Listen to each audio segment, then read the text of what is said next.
পাঠাই, এটা হঠাৎ করে এটাকে অ্যাভয়েড করা হয়, মানে এটা করলো। আপনাদের মনে রাখতে হবে যে স্যাটেলাইটের উৎক্ষেপণ এবং আর কি সবই উৎক্ষেপণ এবং রকেট সব কিছু কম্পিউটার দ্বারাই পরিচালিত হয় সংকীর্ণভাবে। এখানে কিন্তু মানুষের হাত দেওয়ার কোনো উপায় নাই, সব কিছু সংকীর্ণভাবে হয়। এবং ওরা ওই যে উৎক্ষেপণ করার আগে কম্পিউটারেই বিভিন্ন ধরনের টেস্ট করে যায়, সেটাও কিন্তু সংকীর্ণ। সেই টেস্টের ভিতরেই হঠাৎ করে কম্পিউটারে দেখা গেল যে কোনো একটা সামান্য মানে একটা কী বলে গ্লিচ দেখা দিয়েছে, সেই জন্য অ্যাভয়েড করলো। আমি তবে একটা ভালো খবর যেটা আমাদের ওইখানে যিনি চার্জে ছিলেন উনি বললেন যে স্যাটেলাইটও ঠিক আছে এবং রকেটও ঠিক আছে, সেখানে কোনো প্রবলেম নাই। তবে ওই গ্রাউন্ড সিস্টেমে কিছু সামান্য একটু ত্রুটি দেখা যেতে পারে। এই হচ্ছে গিয়ে ঘটনা। এবং এই যে আপনি যেটা বললেন যে এটা নতুন কোনো ঘটনা না, আপনি যেটা বললেন যে এর আগেও কোনো স্যাটেলাইট 6 বারের মাথায় যে সাকসেসফুল করা হয়েছে, এটাও যেরকম সত্যি, সেরকম বলতে 7 সেকেন্ডে যেও স্যাটেলাইট মানে উৎক্ষেপণ স্থগিত করা হয়েছে, এটাও সত্যি। সুতরাং এখানে চিন্তা করার কোনো কারণ নাই। ওনারা কালকেই আরেকটা ডেট দিয়েছে, সম্ভবত ইনশাল্লাহ আমার মনে হয় কালকেই আমরা সফলভাবে এটা উৎক্ষেপণ করতে পারব। সেই বিষয়ে কি কোনো নিশ্চয়তা কি তারা দিচ্ছে, নাকি বলেছে যে এরকম আনসার্টেনিটি তো সবসময় থাকে? কালকেও তো আনসার্টেনিটি থেকেই গেল। ঠিক। আচ্ছা, আমি আসার আগে কিছু সাংবাদিক আমাদের প্রশ্ন করেছিল যে ওই দিন হবে কি না। আমি বলেছিলাম ওইটা উৎক্ষেপণ করার আগে পর্যন্ত আমরা সঠিকভাবে বলতে পারবো না যে এটা উৎক্ষেপণ করা যায়। আচ্ছা, যারা এই ধরনের সিস্টেমের এটাই ধারা, এটাই নিয়ম, এইভাবেই চলে। এবং আপনারা জানেন যে স্যাটেলাইট অত্যন্ত একটা জটিল মেকানিক্যাল একটা জটিল যন্ত্র, সুতরাং যে কোনো সময় যে কোনো একটা ত্রুটি দেখা দিতে পারে।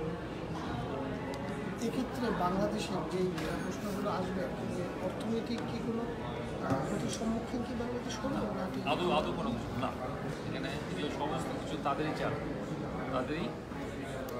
তারাই এটার খরচ যদি কোনো হয়ে থাকে এটা তারাই বহন করবে, স্পেসিস বহন। স্যার, একটা বিষয় ওইখানকার এক্সপার্টরা বলতেছিলেন, যারা নিয়মিত স্যাটেলাইট কভার করে, তারা বলছিলেন যে আবহাওয়া আজকে 20% প্রতিকূলে ছিল, কালকে 40% প্রতিকূলে আছে।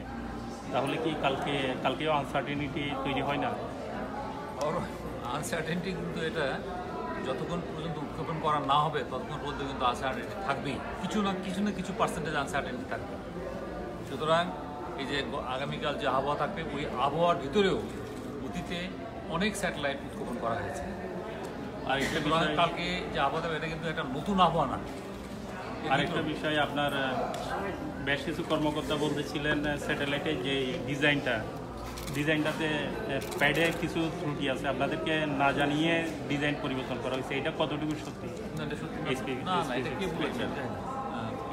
ওই স্যাটেলাইট লঞ্চিংয়ের 42 সেকেন্ড আগে যখন এটা পোস্টপোন করা হয়েছে, তার কয়েক মিনিট পরে স্পেসএক্স তাদের অফিসিয়াল টুইটারে একটা টুইট করেছে, এবং সেটি হচ্ছে স্পেসএক্সের অবস্থান।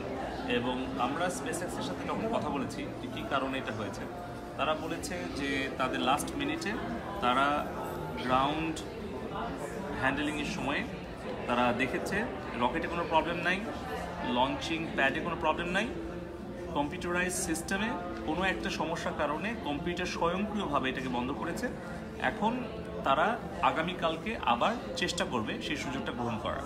এটা টোটালি স্পেসএক্সের রেসপন্সিবিলিটি। এখানে আসলে বাংলাদেশ সরকারের সেখানে কোনো নিয়ন্ত্রণের কিছু নাই, এবং এই বিষয়টা টোটালি তারা হ্যান্ডেল করছে। তো আমরা শুধুমাত্র আগামীকালকের জন্য অপেক্ষা করব এবং সকলের কাছে দোয়া চাইব যেন আমরা সুসালামতে সুন্দরভাবে আমাদের প্রথম স্যাটেলাইটটা লঞ্চ করতে পারি। বাংলাদেশের মানুষ রাত জেগে, কোটি কোটি মানুষ, এই একটা আবেগের জায়গা ছিল। সেই বাংলাদেশের মানুষের জন্য আপনি কি বলবেন, যে কি আশা দেখাবেন? সবার কাছে দোয়া প্রার্থনা করি। হ্যাঁ, আমরা সকলের কাছে দোয়া প্রার্থনা করি। এবং আবারও যেটা আমি জোর দিয়ে বলতে চাই যে স্যাটেলাইট এবং রকেট এই দুটোর কোনোখানেই কোনো ত্রুটি নেই। এটা স্পেসএক্সের অফিসিয়াল ভাষ্য। Thank you. আমি থ্যাংক ইউ।